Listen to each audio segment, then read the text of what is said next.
Hey gang, and welcome to FUNimation Update. I trust your summer is going well and that it's not as hot where you are as it is for us here in Texas, which seems to have been transported to the surface of the frickin' sun. But face-melting temperatures aren't enough to keep us away from the good times.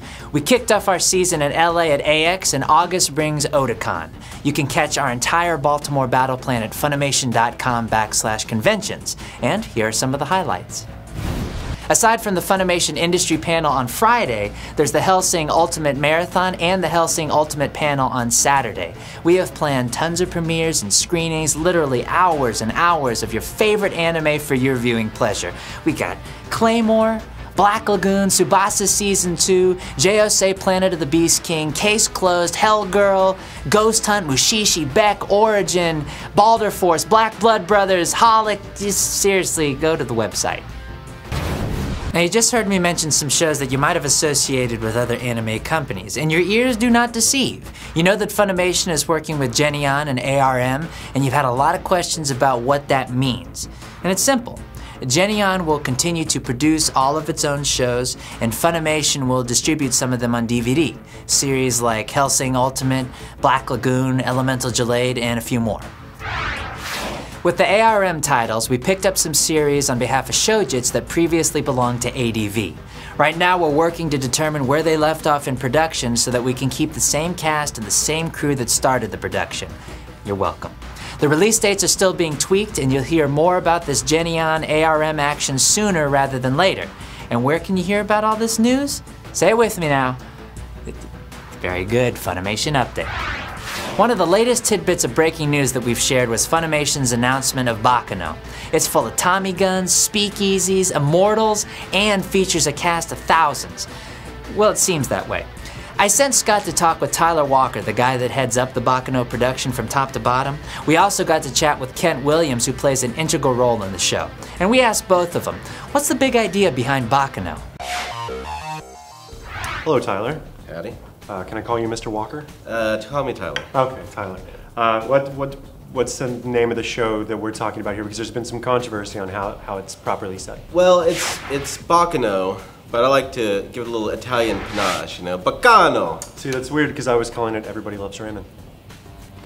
Zing? What are you gonna do? Okay, so one of the challenges with Baccano is the huge ensemble cast. Yeah. How many auditions did you do for this?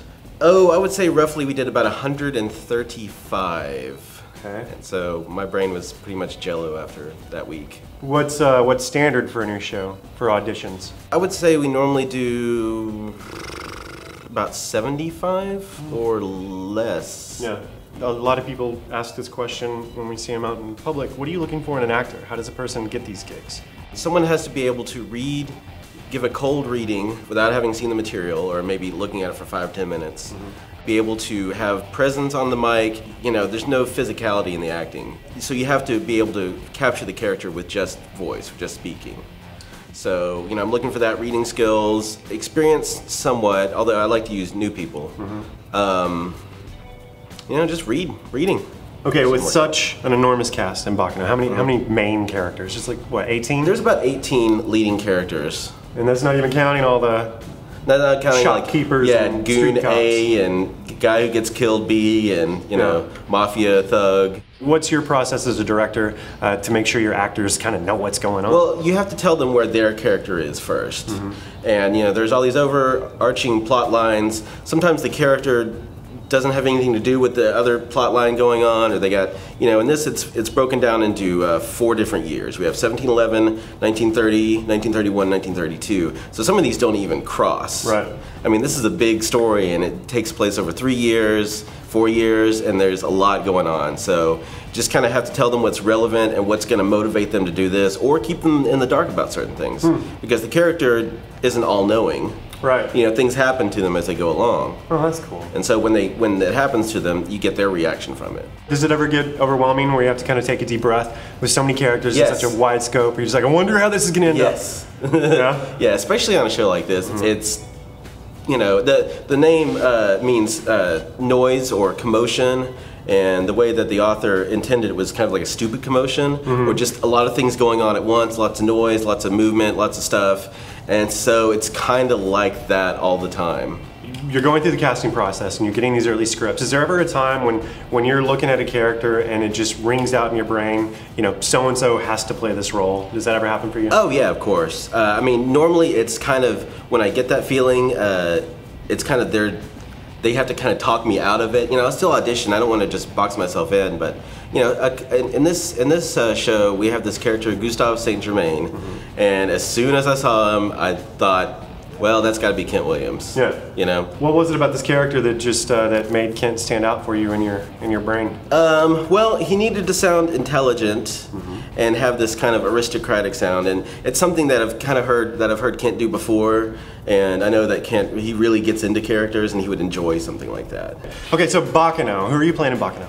Gustave. Gustave, and what's his deal? I am the editor of a newspaper and with a young assistant, and I'm basically setting up the entire story. Mysterious events, questionable events that have gone on in the past that actually span decades and centuries and different locations in the world, so we hop about. And I think it's actually setting up right there in the initial episode how, brace yourselves folks, we're going to be jumping around periods of history, locations. I think it's going to be a lot of fun. I've seen a little bit of the show. I love the show, but what you're saying here, it jumps around through history, and there's a huge cast. If you're in this big ensemble, you usually get to work with these people face to face.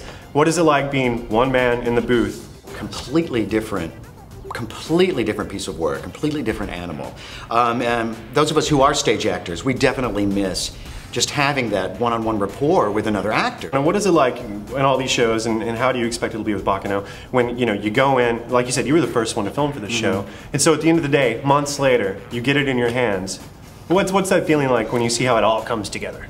Well, having recorded, multiple things, at a time, coming in 1 week, you might be on 4 or 5 different properties, doing something. So it's kind of remembering, oh yeah, what, having to search back in the memory, what did I do? Was that me? But for the most part, I feel good about what's captured. Good. And kept. And kept, yeah. Yeah. The stuff that doesn't end up on the editing room floor. All right, well, thank you very much for talking to us, Kent. Big fan. Thank you. Can't wait to see what you did in Baccano, whatever it's called. Baccano. Potato, tomato, Exactly. All right. Thank you for talking to us. You're welcome. Don't you just love all this behind the scenes stuff? The nuts and bolts of the biz? Well good, because now we're going even behind-er the scene with 2 of our guys from the DVD production crew. And yes, behind-er is a word. They're going to delve into the slightly more techie side of things and show us how Blu-ray is brought to life. Let's get a little smarter, shall we? This month in production, we've been focusing on our Blu-ray Afro Samurai release. Right now, let's check in with the DVD department and find out exactly what it takes to create a Blu-ray disc. At FUNimation, I am one of our compressionists, and compression is pretty straightforward. All I gotta do is take the production master, the video file, from editorial, which can be up to 1 terabyte, which is 1,000 gigabytes, and I gotta make it small enough to fit on either a single layer Blu-ray disc, which is 25 gigs, or a dual layer, if it's a pretty long show, which is 50 gigs. We use the same encoding equipment that all the big Hollywood studios use.